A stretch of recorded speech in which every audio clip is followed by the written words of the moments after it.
on day 351 of 365 days of reflections. Reflections are a look back on my day and to share insights on the proverb of the day, which happens to be Proverbs 18. And in Proverbs 18, Jesus foretells his death for the third time.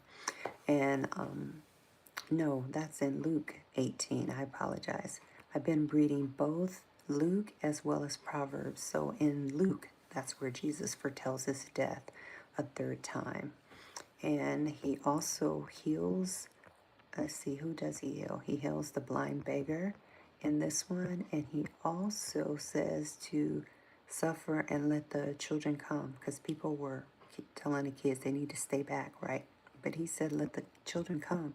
He said that you can't even enter the kingdom unless you're childlike. He didn't say childish, he said childlike. And so, you know how children are. They have, these imaginations and they're just so full of hope.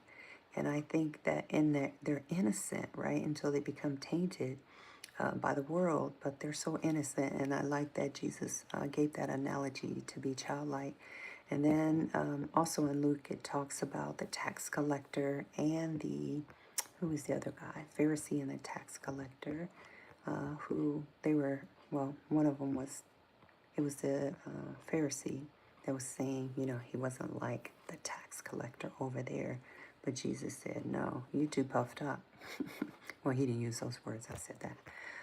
And then I read, let's see, let me go back to Proverbs, find what I was reading in Proverbs. Oh, yes. So in Proverbs 18, it was the contrast between the upright and the wicked, like the difference between the two. And there's a significant difference between the two about not being self-important. Let me scoot this over so I can see. I'll try and find that one scripture that I was looking for. Let's see. Oh, the first part of Proverbs 18 talks about isolation, right? Don't separate yourself willfully from God or man, right? If you isolate yourself, then you become susceptible to self-harm. You become more susceptible to just sadness, depression, all those different things. So this first verse in Proverbs 18 really talks about the importance of community, importance of family, importance of relationship. And so that part, okay, I'm not sure what's going on in the chat. So,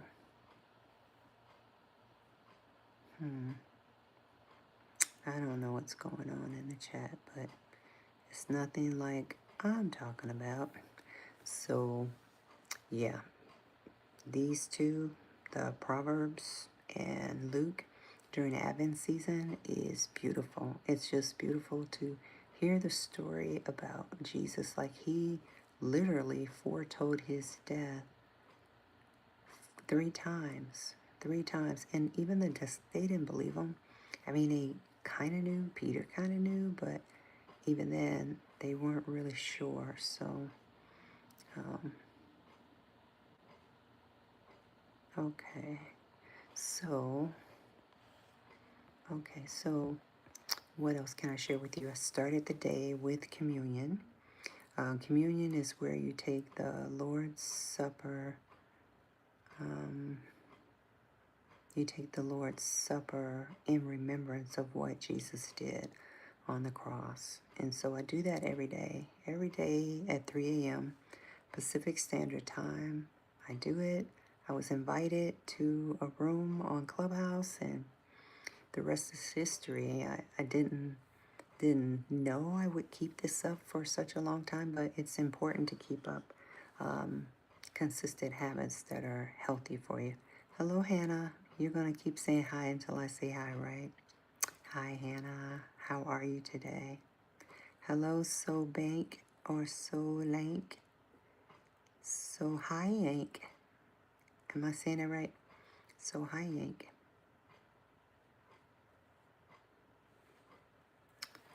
Hmm.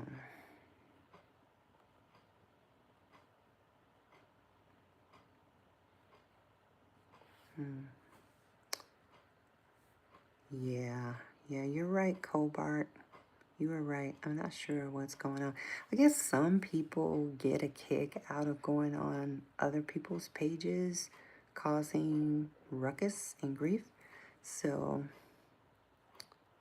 yeah, you're entitled to your opinion. I love Jesus, so I'm gonna keep talking about him, and that's what I do on my channel. That's what I do on my channel. Oh, how I love Jesus. Oh, how I love Jesus. Oh, how I love Jesus because he first loved me.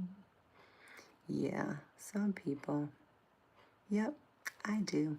I really love him. He's been good to me. He's been good to me. Okay. I'm going to say peace and blessings and good night. Shalom, shalom.